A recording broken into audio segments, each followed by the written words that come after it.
Hello, and welcome to the Hive Mind podcast, where the collective wisdom of the travel industry helps you match travelers with the right destinations and the right hotels. I'm your host, Whitney Schindler, founder and CEO of The Hive, a platform designed to get travel advisors organized, actionable insights they can put to work right away.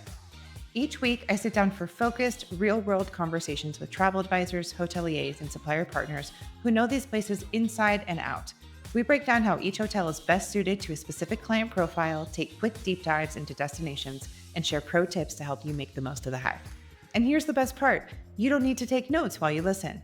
Go about your day, tune in, and know that every insight from these conversations is already captured and organized inside the Hive. So it's there when you actually need it. And if you aren't on the Hive yet, you can get resources from this and other episodes when you join our newsletter at thehive.travel/podcast.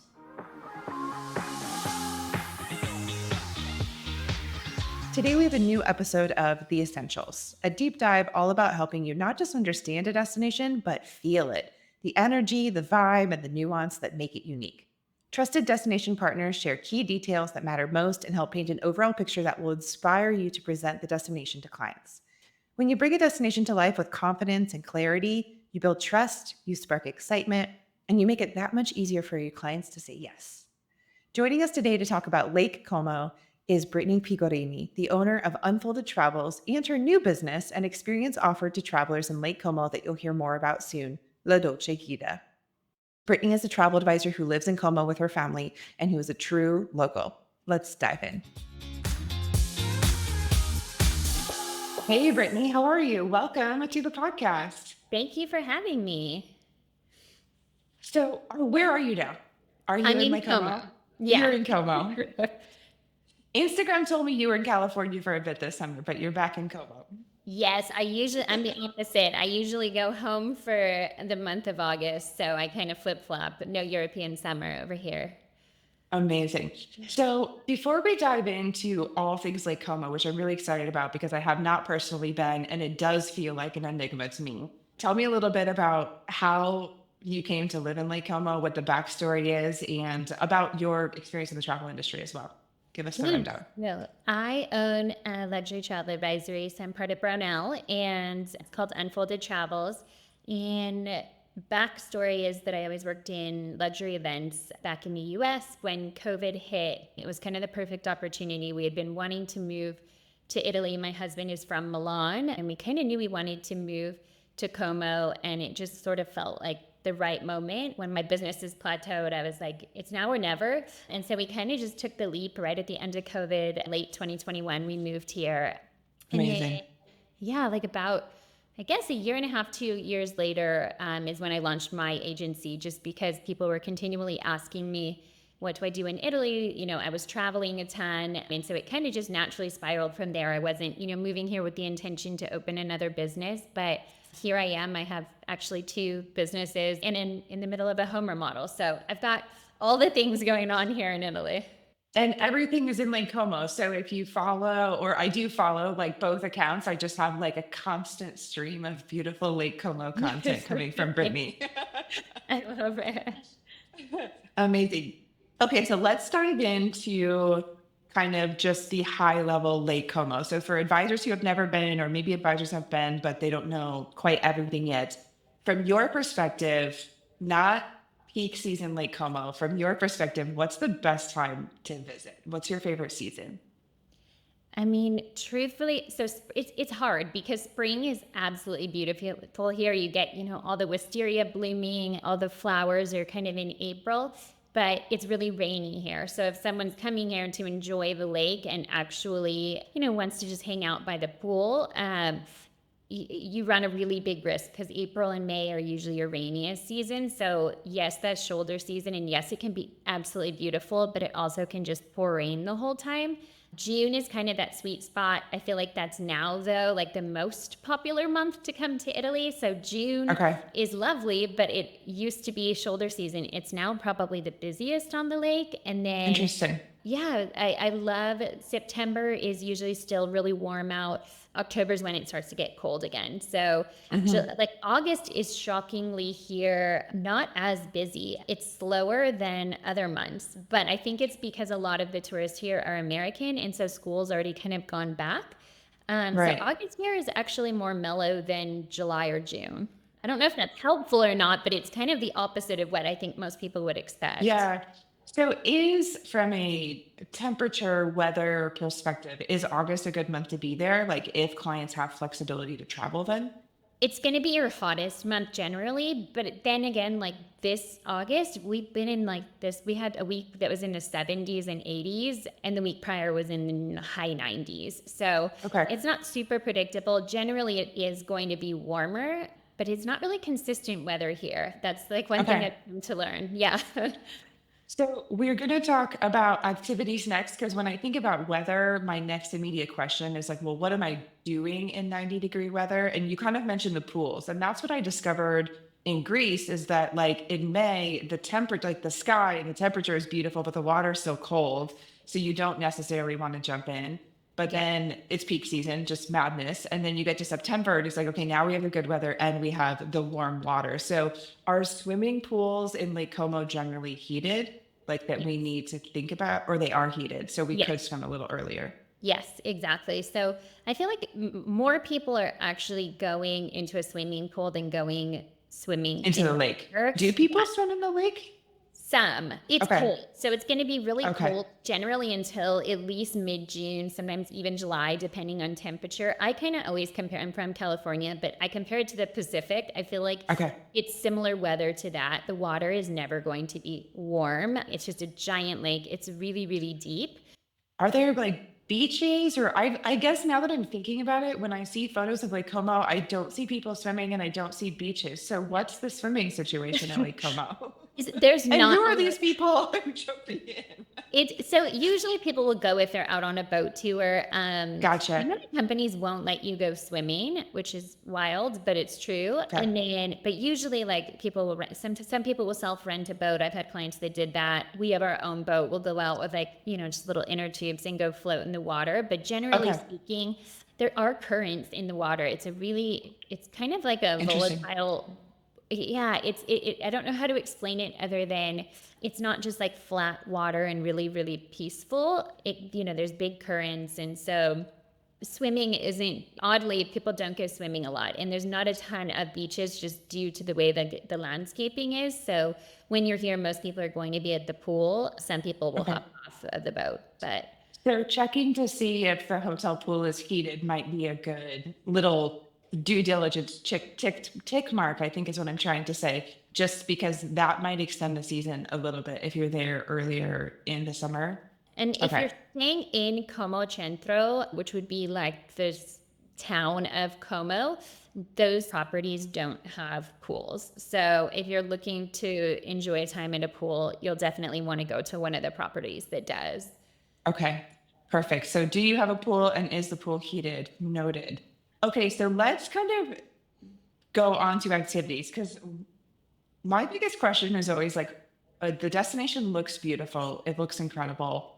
What are we doing and where are we staying? Are always kind of like top of my mind. And as soon as I personally can envision what we're going to do and where we're going to stay, then I'm like, book me, excited, get the tickets, let's go. But if we're not quite there yet, then I'm not mentally in yet. So Yeah. tell me, what are people doing in Como? Like what types of activities and experiences are available that people look forward to, both from like a common standard, like everyone who comes to Como does this, all the way up to something unique and or potentially exclusive. I'm not sure if there's anything exclusive available in Como, but you'll tell me.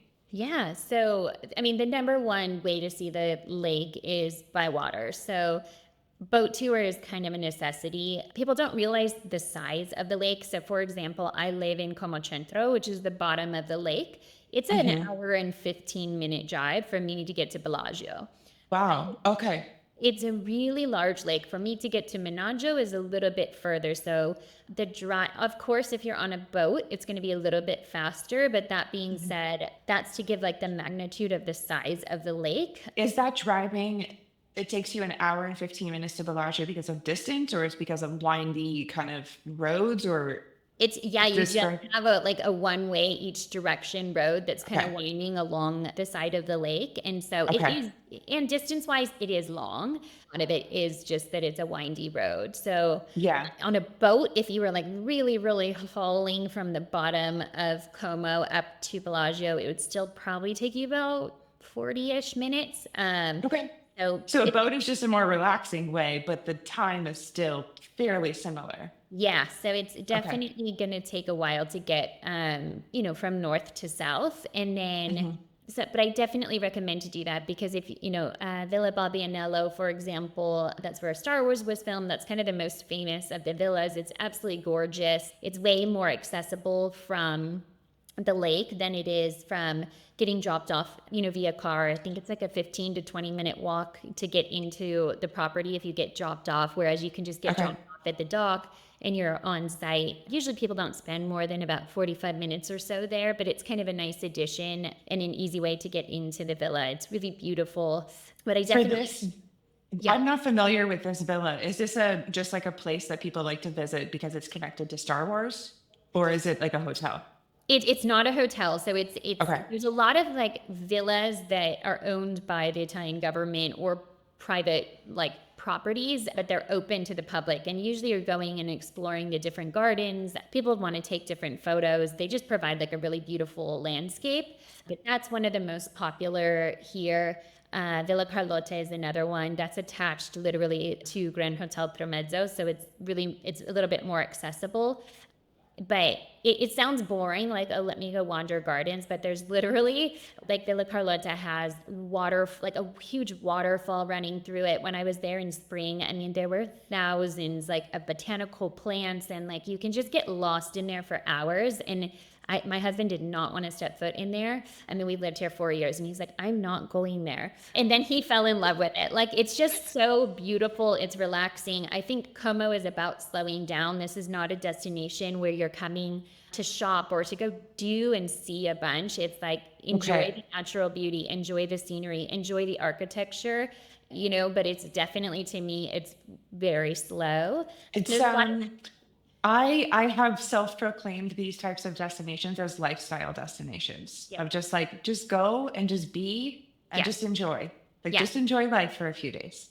It's definitely what it is. It's nothing like hustle and bustle of, a city, being in Florence and going to a bunch of museums or art. There's not a ton of galleries. It's not that at all. It's kind of just this place you go to, like, I don't know, decompress from reality. And that's probably why I moved here. I just was so stressed and I was like, that's what I needed in my life. Mhm. I needed to be slow.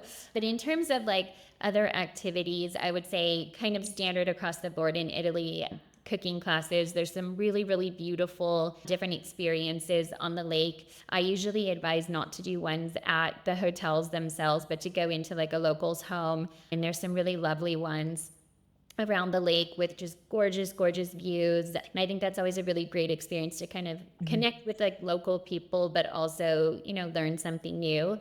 And then I actually launched a company recently. So I saw kind of a gap in the market in terms of someone would go out on a boat and they would see all these beautiful places from the water and they would say like, Yeah. I've seen Bellagio, I've seen Chernobyl, I've seen this and that, but they didn't step foot in them. They just got to see Oh, them, they just hear about them. And like drove by or sailed by. Is that what yeah, they if you're mean? on the boat, Uh, it's not you're kind of like you're going by all of them, and so it's beautiful to be out on the water.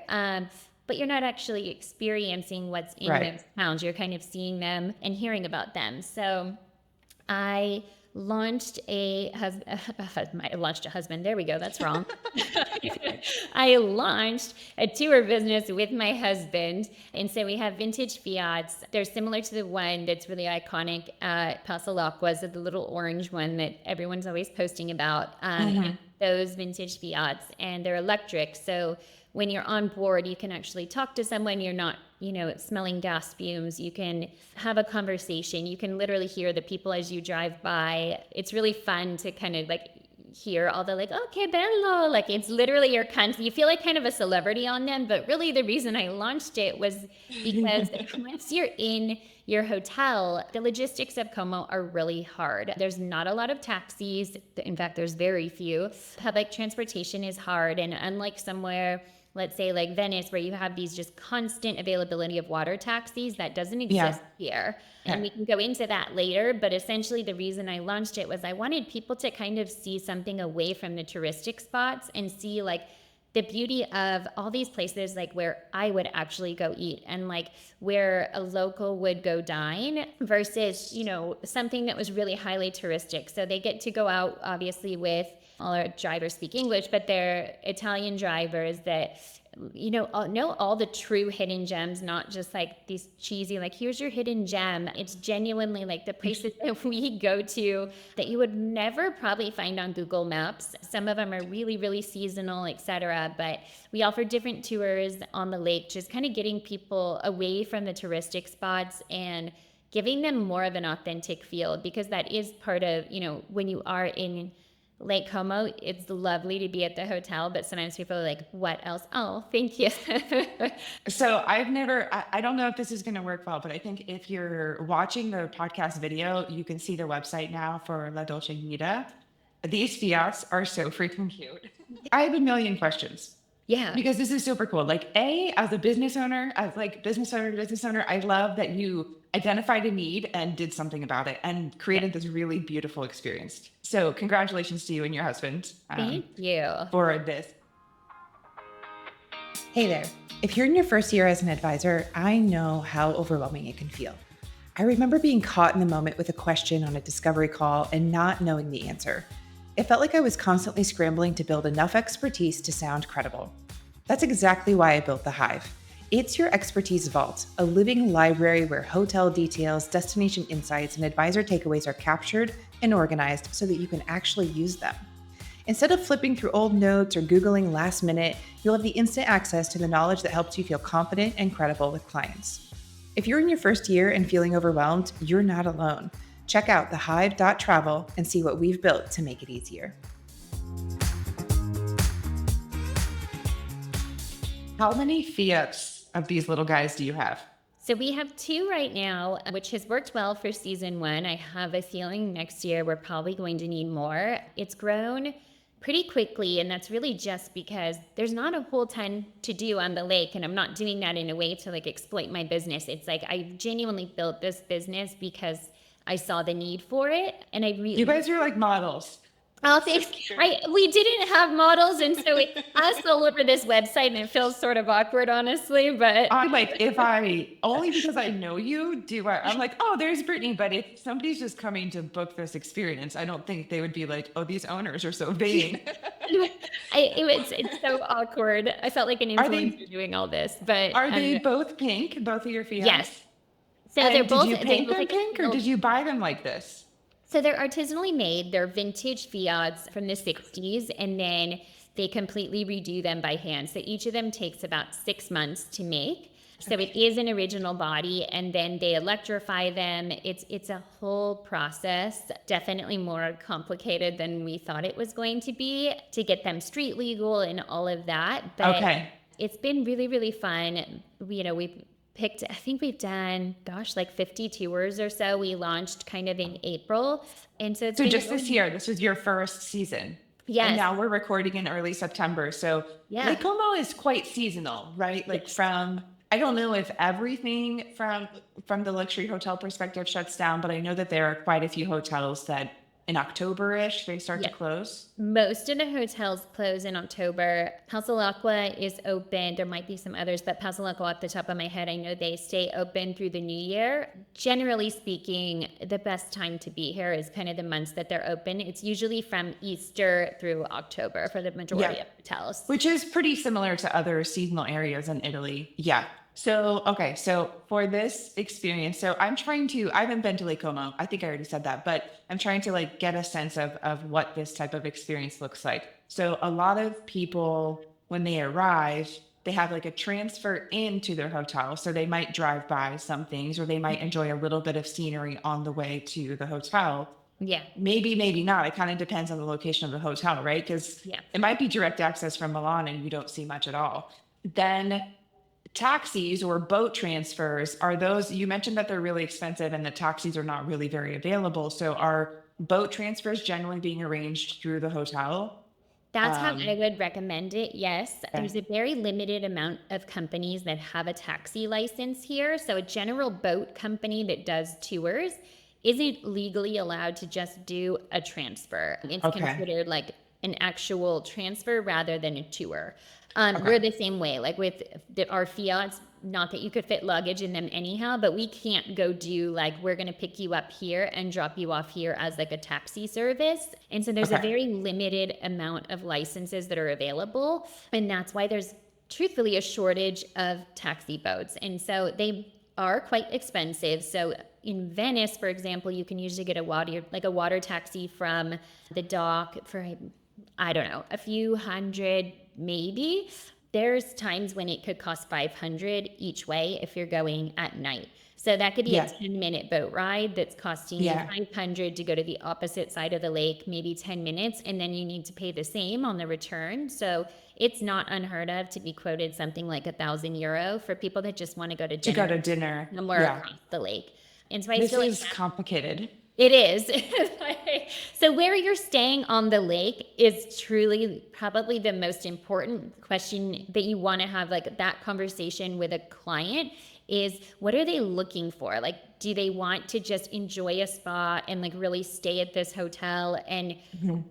that's what they want to do? Or do they want to go see villas? Do they want to go out on a boat? Like, do they want to go see towns? Do they want to do different things? Because if so, then there's certain places you're going to want to stay on the lake and others that you might want to avoid. The majority of things that you're going to go and see and do, and the vast majority of the hotels are going to be on the western shore.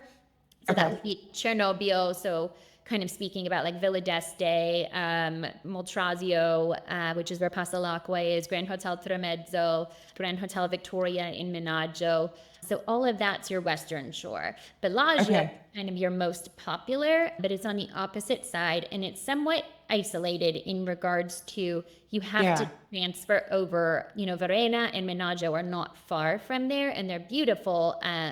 But if you're in Bellagio, a lot of the things that you want to do require getting a transfer or a ferry to get over. Most luxury clients are not going to want to go on this ferry. It's kind of like the Vaporetto and In Venice. Yeah. it's that experience. It's you can't take the rapid one. You can't even get the tickets online, so you have to get there early in the morning or it sells out. There's usually one Hard route pass. I'm that on will vacation.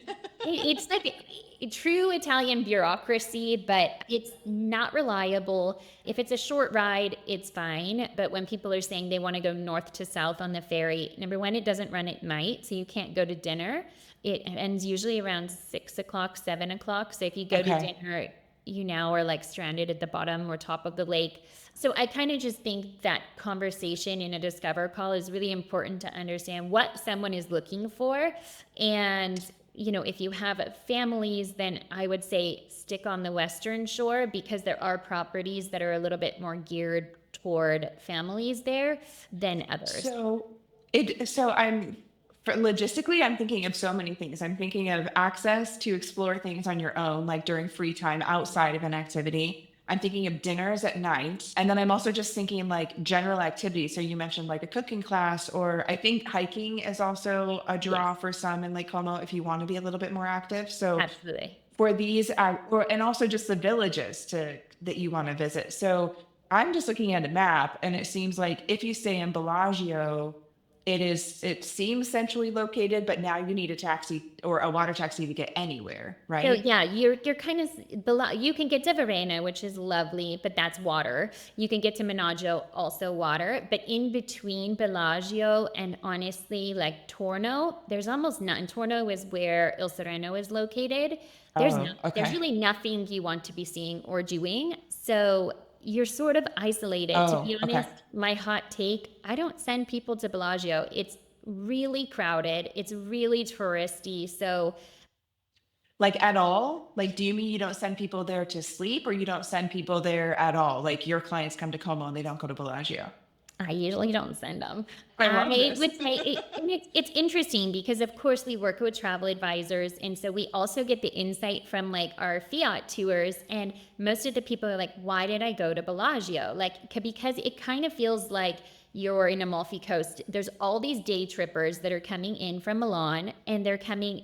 It's so crowded and it's so touristy and it's really inauthentic. It's so beautiful. So I understand the allure, but like for me, I don't want to go somewhere and I don't want my clients to go somewhere where it's just absolutely packed. I mean, you will only hear Right. English speakers, and that's not really the experience that I plan for clients. They all ask about Bellagio because of course it's the most famous, It's but most known. Yeah. to me, I just think that there's other beautiful places you can go on the lake and enjoy. I mean, there's so many quieter towns and places to be that, like, why send someone there unless they're dying to maybe go get dinner? Like, I will send clients there for dinner if they're just like, I absolutely need to go Just here. need to see it. Yeah. Yeah, and I can't say that they're ever like, my gosh, like I don't think that it's ever like, wow, I don't know. I don't think So it's the end all be all, I guess. So tell me where, if people are staying on this western side, then is it kind of Mhm. in this area close to Menaggio and Travezzo that we're looking at, or is there a bigger? Because it feels like everything's just very concentrated in this like central point right here that we're kind So of looking at. Tramezzo is where you would have Grand Hotel Tramezzo, and then the addition is about to open up, so it's just a minute or two up above. Okay. And there you can actually walk to a decent amount of restaurants. They are touristy, don't get me wrong, but there's also some beautiful parks. There's Villa Carlotta, so there's like you can leave the hotel and actually, go and Have explore and do something to go something. see. Bellagio is the same way. I mean, it's definitely walkable. So if you do stay there, it's not like I mean, there's nothing outside of Bellagio that you could walk to, but you can go explore if you're there. Whereas if you're staying at somewhere like Mandarin Oriental, which I love this property, but it's definitely, so that's going to be down south on the eastern shore. There's nothing to walk to. You literally cannot walk because Oh, it's down there. a Okay. road. So there's no Okay. town, there's nothing there. So a beautiful property if a couple just wants to get away and kind of relax. But otherwise, if you want to do anything off site, it definitely requires, like any dining would require, unless you want to eat only at Mandarin Oriental, you Only at the have, property. yeah. Yeah, I think that is one thing that I talk to all clients about, regardless of destination, is like, are you envisioning that you're going to want to eat in the hotel every night because it feels convenient? And so in that case, I'm looking for hotels that have a couple different Yep. venues. Or are you definitely going to want to go out of the hotel every night? Because it matters. Like if suddenly you have like a 30-minute, 500 euro taxi to dinner every night, like that kind of puts a damper on the Yes. situation. Nothing is over here. Like you're not mentioning anything over here on this eastern like finger of the lake. What's going on over there? That's Lecco. So it's Okay. technically it is Como, but most people don't stay on that side. Almost any of the hotels that you're going to be thinking of for American tourists are going to be on the opposite side. Okay. Um, Okay. Verena is probably as far like Menaggio and Verena are going to be about as far north as most of your luxury travelers would stay. Knew I oh here's Verena. And Verena's really, Oh, really got it. beautiful. It does get really, it didn't used to be, but it got really crowded because there is a train from Milan. So the Oh, okay. trains from Milan go to Verena. And so you get Bellagio and Verena get really, really bombarded. It's kind of the Okay. same as Cinque Terre. It's like it's Yep. bombarded during the day and it cools off in the morning and at night. Okay. But And they then are what happens all the way up here north? It's just more remote and not much going on up there. I'm sure it's yeah, really so beautiful. it gets a lot windier up there. So if people that like to like Okay. do windsurfing or any kind of like water, Oh, it's generally up there because the lake starts to get kind of choppier and windier the further north that you go. But there interesting. aren't any of the luxury hotels. The furthest north would be Grand Hotel Victoria, which is in Menaggio. But Okay. yeah. Okay. So tell me about back to your La Dolce Guida, to the Mhm. Fiat tours. Where are you going to kind of take clients to kind of get them in an area that they might not see otherwise?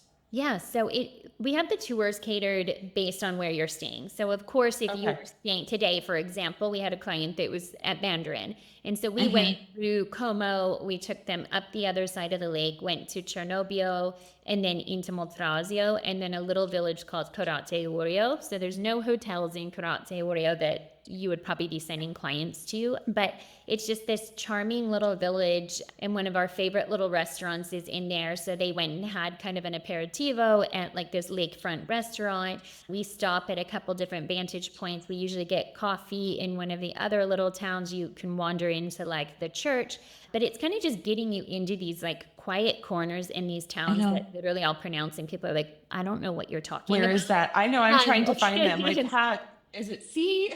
Yeah. And it's that's kind of like the purpose is I felt like you should be seeing these like you're thinking of like these charming cobblestone streets and like you're not envisioning crowds and all of that, and that's kind of what you get in Bellagio. So I'm like, let's take you away from that. Like let's take you to the Yeah. restaurant where you just have like a beautiful spritz and like you actually enjoy your afternoon the way an Italian would, because that is, of course they still work, but on a weekend, I mean, that's what we do. Like our our weekend is spent with our kids playing. You have a spritz, the kids are playing nearby, and you hang out at a bar. Like that is the Italian way. Sounds And fabulous. I feel like sometimes people are like, I don't want the food, and I'm like, no, no, you do. Like it's not touristy. It's truly just these like mom and pop places. No concierge is generally going to be sending anyone to them because they're not convenient to get to. You really would want a Hmm. car to get to them. So they're kind of just like hidden gems because they're not recommended, but they're also pretty hard to get to. And that's kind of the beauty of it, is like we're going to get you somewhere that no concierge is going to tell you to get to. I Um, love this. yeah. So, okay, so I don't want to forget about the hiking. Yes. Where does the hiking take place if somebody is interested in this? You can hike on the vast majority of the lake. So there's hiking trails kind of all over. I've had clients in Menaggio do it, Tremezzo, even from Okay. Pino, I can access them. I mean, you're at the base of the Alps, so there's not really any shortage of hiking trails. I would say the vast majority of clients, at least in my personal experience, haven't wanted to go hiking, or if they did, they kind of just wanted to like go on their own. I've probably only Mhm. put it on a few itineraries with a This guided hike. this shocks me. I guess maybe by the time you get to Como, maybe you're just ready to relax if a lot of people put at the end of their trip. But I feel Yeah. like it's so scenic and so beautiful. I feel like I Yeah. would want to go for a walk, but maybe I would change my mind when I'm there. Is there a hike or two that is particularly well known or really beautiful and not like super strenuous? I mean, there's so many hikes, and to be honest, I don't know. Okay. Like, I don't even know the Just actual literally name. go Like, I just walk. know like where Yeah. you want them. Okay. If that makes sense. But I mean, you can do some easier hikes. You could do some that are super strenuous, and Okay. like I usually say like go to the hotel concierge if if they don't want to Mhm. do this like organized hike and they just want to go walking, etc. Go to the concierge and they'll be able to kind of direct them really easily. But you'd be shocked, like very few luxury clients tend to want to go hiking I here. I don't know. believe it, honestly. I also Yeah. put the hikes on all of the like on all the Cinque Terre and Amalfi Coast, and I Yeah. would say like 2 out of 10 people are like, "Yeah, sign me up for that hike." Same. It's like, I mean, Path of Gods is pretty strenuous, like in Amalfi, Yeah. but I mean, it's the same concept. People are like, no, I just really want to like relax and Mhm. enjoy it. So yeah, I don't think it's like the selling point of coming here. Whereas, of course, if you're in the Dolomites or something like that, I mean, people are definitely going there to hike. But I don't find that Como, that's what people are generally looking for. Okay. So we are relaxing, we are eating, we are maybe doing a cooking class, enjoying time on the lake for sure. I think that Yes. that has to be like a dedicated day. So when you do a boat tour just to enjoy the lake, is that just, are they generally kind of keeping you on this area from kind of Como to Bellagio and up to Menaggio and back? Like all boat tours are going to kind of be in that area? No, I mean, most of them will ask. I mean, of course, sometimes it's funny. Like, I've had clients that are like, they asked me what we wanted to do. And I'm like, well, why would you know? And so, most of the good boat companies any of the DMCs are working with shouldn't ask your clients that. But essentially, there's a famous town called Nesso. So, it's this really famous bridge where people will jump off of the bridge kind of into the water. It's just really cute and picturesque. So that's somewhere that usually they'll stop. They will definitely go by George Clooney's villa. Very They'll important. usually, show you. Is he on Google? You should be able to find, I'm No. blanking on the name of his villa right now, but yes, you can, Generation. it's in Lalio. And so it's pretty central. And then usually they Mario. will take you by Balbianello or stop you there. And if you're on a longer tour, they'll generally make a lunch reservation so you can get off and kind of get and have lunch in one of the Okay. villages and then come back on. So I Okay. find it like the 2 hour tour is just not enough personally. Like, I don't think that you Right. get to see and experience much. I definitely would say like a 4 hour tour and trying to get off the boat a little bit is worth it. But I would say most of my clients book between 4 and 6 hours for Yeah. tours. Yeah. Amazing. If so, two questions for you. Do clients ever self-drive around Lake Como?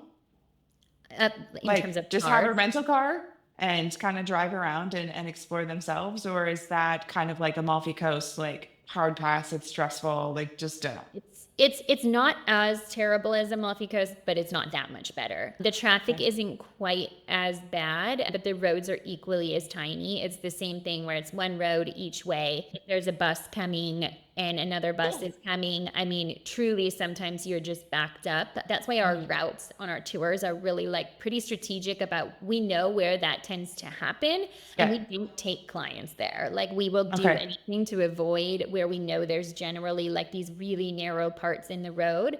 But generally speaking, parking is going to be extremely difficult on the lake. There's almost no parking. I don't highly recommend it. It's sad. I have had some clients that have done it, but I wouldn't necessarily recommend it. That's Okay. the hard part. It's like there's no winning answer for transportation because your taxis are hard.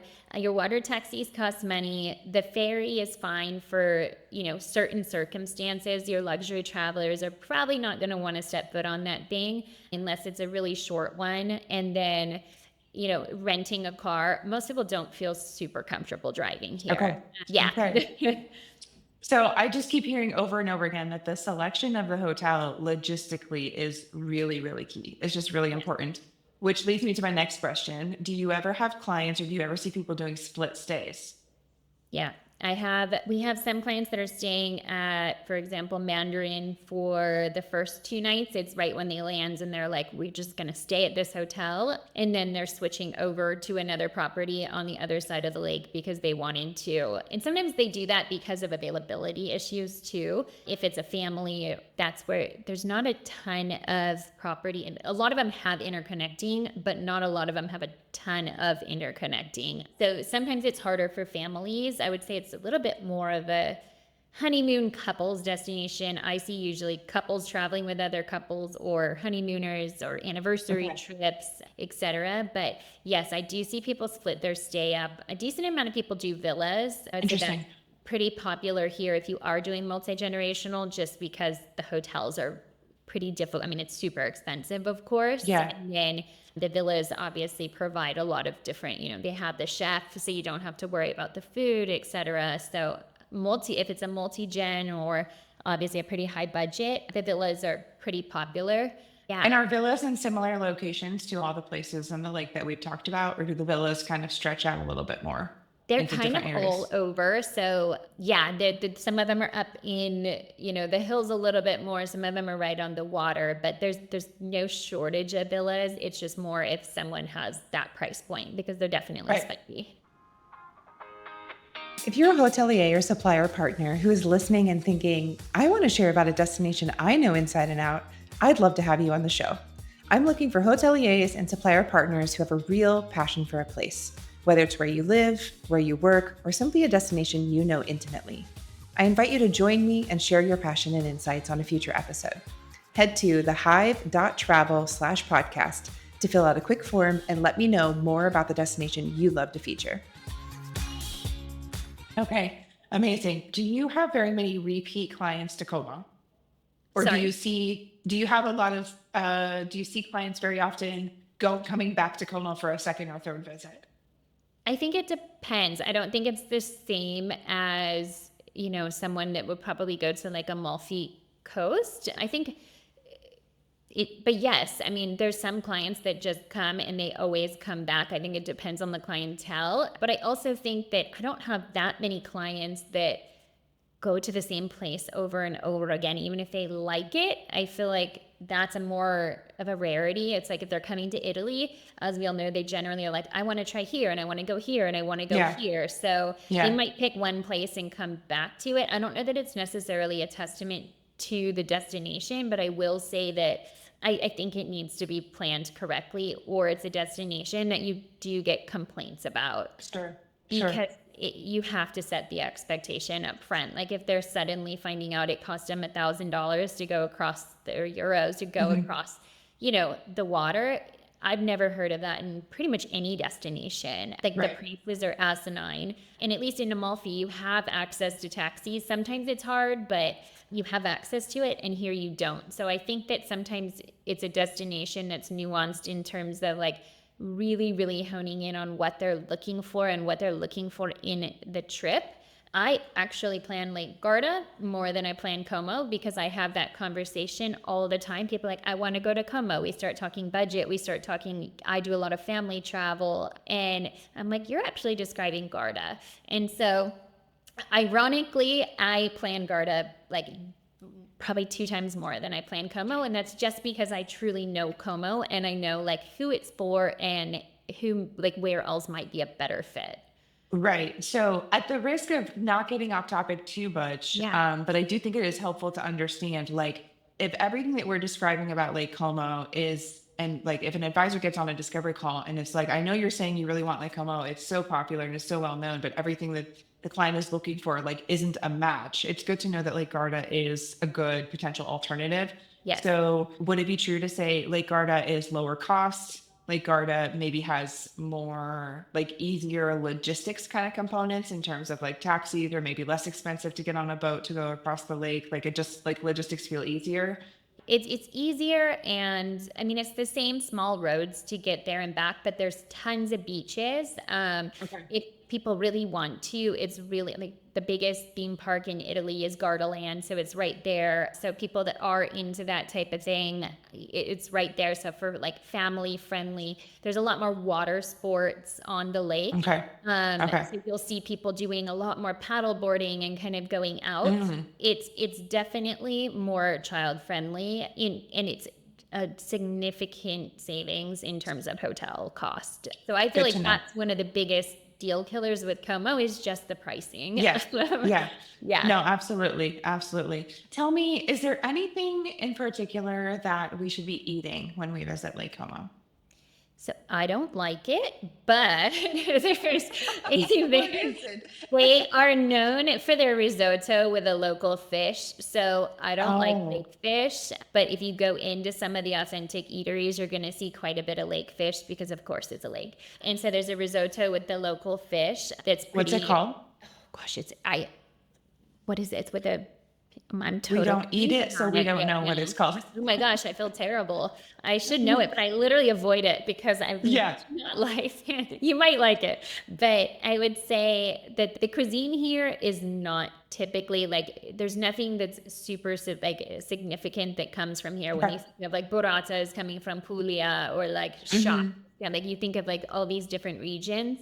I wouldn't necessarily say that Como's food is what it's known for. That being said, there are some incredible restaurants and like really, well done food, but there's not any like standout meal where I'm like, you absolutely should order this dish. For travelers who really love food, and for like that's a really big part of their traveling, and that they're probably going to be looking for restaurants outside the hotel, logistically, where would you put them? I'm sure probably for foodies, definitely on the western shore. Down in Como, like where I live in Centro, right in the heart of it is very touristy food, but right on the outskirts has some really good food. So people kind of knock like, a Hilton because it's a Hilton and it's not the most special property. But that being said, it has proximity to Como and to Chernobyl. And there's some really good food in Chernobyl, and there's some really good food kind of where I live, just not in the middle, like right by the Hmm. Duomo. There's That's My general sense has been like if you want the best food, you go where the locals live. And the Yeah. locals live in Como and Cernovio. They Yeah. don't live in Bellagio. Yeah, Or and I there's don't know if really they live in are some Menagio, really, but really good food if you stay in Tramezzo. So there's actually countryside right behind it. Like people are shocked, but it's like literally the streets right behind all these gorgeous hotels are like cattle and like it's completely different scenery. So that's where we take people on amazing. tours and Right. they're absolutely shocked. But there's some really incredible restaurants kind of up that way. It's not walkable from the hotel, but there's some really, really beautiful restaurants there. So I would say like Well, Tramezzo, Cernobbio, and then kind of closer to Como, you would find your best restaurants. okay. Amazing. Brittany, thank you so much for this deep dive into Lake Como. From as I have not been there before, like this is super, super helpful to kind of get a sense and to kind of know when clients come what to ask to either choose the best options for them or maybe pivot them to somewhere else if they don't if what they're looking for is not the best fit for Como. So thank you so much for walking us through all of these details. You're welcome. Thank you so much for having me. Can you tell us where to follow your adorable pink Fiat? Yeah, so it's La Dolce Guida Como is our Instagram handle. You'll probably have to type that because I don't know if anyone knows how to We spell will put it in that. the notes for everyone so that they know how to spell that. Are you working with travel advisors directly, like on a commission basis? I mean, I Yeah. feel like I have to ask, but it's such a small kind of experiential company. So or is it just something special that we can suggest to clients and they book on their own? How do you Yeah. generally do it? So I'm working with a handful of DMCs, mainly the ones that through my travel agency I just already have like tried and true relationships with. So I'm Perfect. sure that some of you all will run into it that way. But we Okay. also take direct bookings and we do 10% commission for direct bookings. So I would say about half of our business has come from advisors. The other half has come just pretty organically. Yeah, we're more than happy to work with you all. Honestly, knowing that you're already working with DMCs is super helpful because some of the smaller, more unique experiences I found in Greece and Italy, the DMCs aren't working with them. And I'm like, but I did it and it's really amazing. And I know this client would love it. And so it just like makes it hard to like work it into a trip and to book Yeah. it. But so that's perfect. Congratulations to you. Thank That's you. really Yeah, I awesome. mean, that was pretty intentional. I approached them because they already knew me, but getting in as like a smaller one, like we're Mhm. not in with, we have a few hotel concierges that are recommending us, but it kind of just takes time. They have to see how it's going and get kind of Of client course. feedback. So, Yeah. but yeah, it's been really, really great first season. Amazing. Congratulations again. And thank you so much. Thank you. Thanks so much for tuning in to this episode of the Hive Mind podcast. If you enjoyed today's conversation, be sure to subscribe so you never miss a new episode. And if you know a friend or colleague who would enjoy this, please share it with them. If you would like insights from this episode landing in your inbox each week, join our newsletter at thehive.travel/podcast.